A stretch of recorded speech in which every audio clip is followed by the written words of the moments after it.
Hi ನಮಸ್ತೆ, ಆಹಾರ ಬುತ್ತಿಗೆ ಸ್ವಾಗತ. ಇವತ್ತು ನಾನು ಶಿವರಾತ್ರಿ ಹಬ್ಬ ಇರೋದಕ್ಕೆ ಒಂದು ಉಪ್ಪು ಖಾರ ಏನು ತಿನ್ನಲ್ಲ, ಉಪವಾಸ ಇರೋರು ಈ ಥರದೊಂದು ತಂಬಿಟ್ಟು ಮಾಡ್ಕೊಂಡು ತಿನ್ಬೋದು. ಒಂದು ಬಟ್ಲು ಕಡಲೆ ಬೀಜ, ಒಂದು ಬಟ್ಲು ಹುರ್ಗಡ್ಲೆ, ಒಂದು ಬಟ್ಲು ಬೆಲ್ಲ, ಒಂದೆರಡು ಏಲಕ್ಕಿ ಇದ್ದರೆ ಸಾಕು ಈ ತಂಬಿಟ್ಟು ಮಾಡಿ ಇಟ್ಕೊಳ್ಳೋಕ್ಕೆ. ನೀವು ಅಕ್ಕಿದಾದರೂ ಮಾಡ್ಕೋಬೋದು, ಈ ಥರ ಹುರ್ಗಡ್ಲೆ ಕಡಲೆ ಬೀಜದಾದರೂ ಮಾಡ್ಕೋಬೋದು. ಶಿವರಾತ್ರಿಗೆ ಉಪವಾಸ ಇರೋರು ಇದು ತಿಂದರೆ ತುಂಬ ಚೆನ್ನಾಗಿರುತ್ತೆ, ಒಳ್ಳೆಯದು. ಇದು ಈ ಥರ ಮಾಡೋದು ಹೇಗಂತ ನಾನು ತೋರಿಸ್ತೀನಿ ಬನ್ನಿ. ಇವಾಗ ಇದನ್ನು ನಾವು ತೆಗೆದುಬಿಟ್ಟು ಇದನ್ನು ಮಿಕ್ಸಿ ತೊಗೊಂಡ್ಬಿಟ್ಟು ಪೌಡ್ರ್ ಮಾಡ್ಕೊಳ್ಳೋಣ. ಎಷ್ಟು ಚೆನ್ನಾಗಿ ಪೇಸ್ಟ್ ಆಗಿದೆ. ಇದು ತುಂಬ ನುಣ್ಣಗೆ ಮಾಡ್ಕೊಂಬಿಟ್ಟು ನಾವು ಇದಕ್ಕೆ ಹಾಕೋಣ. ಇವಾಗ ನೆಕ್ಸ್ಟು ನಾನು ಕಡಲೆ ಬೀಜ ಹಾಕ್ತಾಯಿದ್ದೀನಿ. ಇವಾಗ ಕಡಲೆ ಬೀಜ ಹಾಕೋಣ. ನೋಡಿ, ಇವಾಗ ಕಡಲೆ ಬೀಜ ರುಬ್ಬಿರೋದಾಯಿತು. ಇವಾಗ ನಾವು ಇದಕ್ಕೆ ಚಿಕ್ಕದಾಗಿ ನಾವು ಬೆಲ್ಲ ಕರಗಿಸ್ಕೊಂಬರೋಣ ಬನ್ನಿ.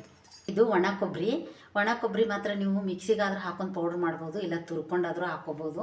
ಇಲ್ಲ ಅಂದರೆ ನೀವು ಕೊಕೊನಟ್ ಪೌಡ್ರ್ ಸಿಗುತ್ತೆ, ಅದನ್ನಾದರೂ ತಂದು ನೀವು ಯೂಸ್ ಮಾಡ್ಬೋದು. ಇವಾಗ ಏಲಕ್ಕಿ ಕುಟ್ಟಿದೆ, ನಾನು ಏಲಕ್ಕಿ ಪುಡಿನೂ ಹಾಕ್ಕೊತಾ ಇದ್ದೀನಿ. ಹಾಕ್ಕೊಂಬಿಟ್ಟು ಇದು ಚೆನ್ನಾಗಿ ಮಿಕ್ಸ್ ಮಾಡಿಕೊಂಡು ನಾವು ಒಂದು ಬೆಲ್ಲ ಕರಗಿಸ್ಕೊಂಬರೋಣ ಬನ್ನಿ. ಇವಾಗ ತುಂಬ ಈಜಿ ಇದೆ, ತುಂಬ ಸುಲಭ. ಒಂದು 10 ನಿಮಿಷದಾಗೆ ನಾವು ಈ ಥರ ಶಿವರಾತ್ರಿಗೆ ಈ ಹಬ್ಬಗಳು ಬರ್ತಾ ಇದ್ದಾವೆ, ಈ ಥರ ಲಡ್ಡು ನಾವು ಮಾಡಿ ಮನೇಲಿ ಇಟ್ಕೋಬೋದು. ಇವಾಗ ಬೆಲ್ಲ ಕರಗಿಸ್ಕೊಂಬರೋಣ ಬನ್ನಿ. ಆಗಬೇಕು ಒಂದೇ ಒಂದು ಸ್ಪೂನ್ ಆಗಷ್ಟು ನಾವು ತುಪ್ಪ ಹಾಕ್ಕೊಳ್ಳೋಣ. ಇವಾಗ ಒಂದು ಬಟ್ಲು ನಾನು ಬೆಲ್ಲ ತೊಗೊಂಡಿದ್ನೆಲ್ಲ ಕರಗಿಸಕ್ಕ ಸ್ವಲ್ಪ ಬೆಲ್ಲ ಹಾಕಿಂದ ನೋಡಿ ಒಂದು 3 ಸ್ಪೂನಷ್ಟು ನಾವು ನೀರು ಹಾಕೊಳ್ಳೋಣ. ಚೆನ್ನಾಗಿ ಬೆಲ್ಲ ಕರಗಬೇಕು, ಪಾಕ ಮಾಡ್ಕೊಳ್ಳೋದೇನು ಬೇಡ, ಬೆಲ್ಲ ಕರಗಿದ್ರೆ ಸಾಕು. ಅದೇ ನೀರಲ್ಲೇ ನಾವು ಲಡ್ಡು ಕಟ್ಕೊಳ್ಬೋದು. ಸ್ವಲ್ಪ ಇದು ಬೆಲ್ಲ ಕರಗಬೇಕು ಅಷ್ಟೇ ನಮಗೆ. ನೋಡಿ, ಇದು ಪಾಕ ಮಾಡಬೇಕಂತ ಏನೂ ಇಲ್ಲ, ಜಸ್ಟ್ ನಾವು ಬೆಲ್ಲ ಕರಗಿಸ್ಕೊಂಡ್ರೆ ಸಾಕು. ಬೆಲ್ಲ ಕರಗಿಸ್ಬಿಟ್ಟು ನಾವು ಸೋಸ್ಕೊಂಡು ಹಾಕೋದು. ಪಾಕ ತೆಗಿಬೇಕು ಮಾಡಬೇಕು ಇದು ನಮಗೆ ಬರಲ್ಲ ಅನ್ನುವಂಥ ಟೆನ್ಷನ್ನೇ ಇಲ್ಲ. ಇದು ಕರಗಿಸ್ಬಿಟ್ಟು ನಾವು ಸೋಸ್ಕೊಂಡ್ಬಿಟ್ಟು ನಾವು ಲಡ್ಡು ಕಟ್ಬೋದು. ಇವಾಗ ಸ್ವಲ್ಪ ಕರಗ್ತಾ ಇದೆ, ಫುಲ್ ಕರಗಿದ ನಂತರ ನಾನು ಸೋಸ್ತೀನಿ. ಇವಾಗ ನೋಡಿ ಕರಗಿದೆ, ನೋಡಿ ಫುಲ್ಲು ಕರಗಿದೆ ಇದು.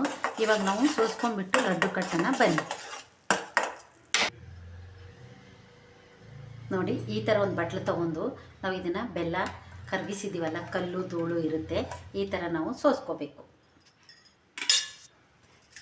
ನೋಡಿ, ಸ್ವಲ್ಪ ಸ್ವಲ್ಪ ನಾವು ಹಾಕ್ಕೊಂಬಿಟ್ಟು ಎಲ್ಲ ಒಟ್ಟಿಗೆ ಹಾಕಬಾರ್ದು, ಸ್ವಲ್ಪ ಸ್ವಲ್ಪ ಹಾಕಿಬಿಟ್ಟು ನಾವು ಇದನ್ನು ಕಲಿಸ್ಬಿಟ್ಟು ನಾವು ಕಟ್ಟಬೇಕು.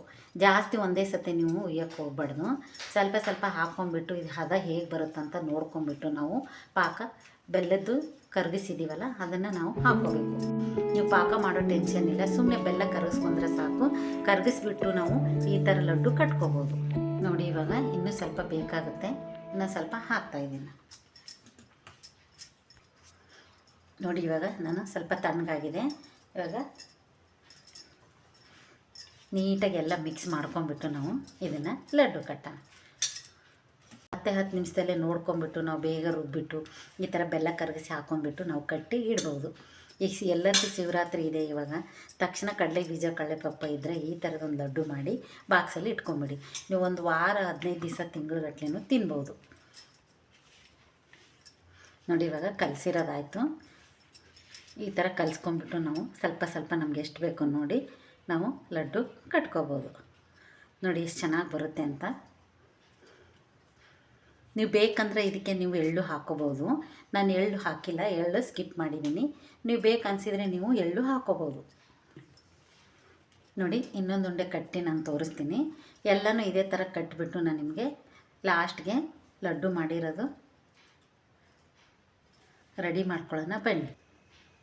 ನೋಡಿ, ರೆಡಿಯಾಗಿದೆ. ಎಷ್ಟು ಚೆನ್ನಾಗಾಗಿದೆ ಅಂತ ನೋಡಿ ನೀವೇ. ಇವಾಗ ಇದನ್ನು ಮಾಡೋಕ್ಕೆ ನೀನು ತುಂಬ ಸುಲಭ, ತುಂಬ ಈಜಿ. ಪಾಕ ಮಾಡ್ಕೊಳಕ್ಕೆ ಹೋಗಬೇಡಿ, ಪಾಕ ಮಾಡ್ಕೊಂಡ್ರೆ ತುಂಬ ಗಟ್ಟಿಯಾಗಿಬಿಡುತ್ತೆ.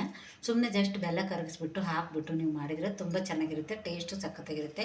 ಹಬ್ಬಗಳ ದಿನದಲ್ಲಿ ಈ ಥರ ಎಲ್ಲ ಮಕ್ಕಳಿಗೆ ಮಾಡಿಕೊಟ್ರೆ ಚೆನ್ನಾಗಿರುತ್ತೆ. ಉಪವಾಸ ಇರೋರು ಈ ತಂಬಿಟ್ಟು ನೀವು ತಿನ್ಬೋದು. ಈ ಥರ ಒಂದು ಲಡ್ಡು ನಾನು ಮಾಡಿದ್ದೀನಿ, ಕಡಲೆಪಪ್ಪು ಕಡಲೆ ಬೀಜ ಹಾಕಿ. ನಿಮ್ಗೆ ಇಷ್ಟ ಆದಲ್ಲಿ ಲೈಕ್ ಮಾಡಿ, ಶೇರ್ ಮಾಡಿ, ಸಬ್ಸ್ಕ್ರೈಬ್ ಮಾಡಿ. ನಮಸ್ತೆ.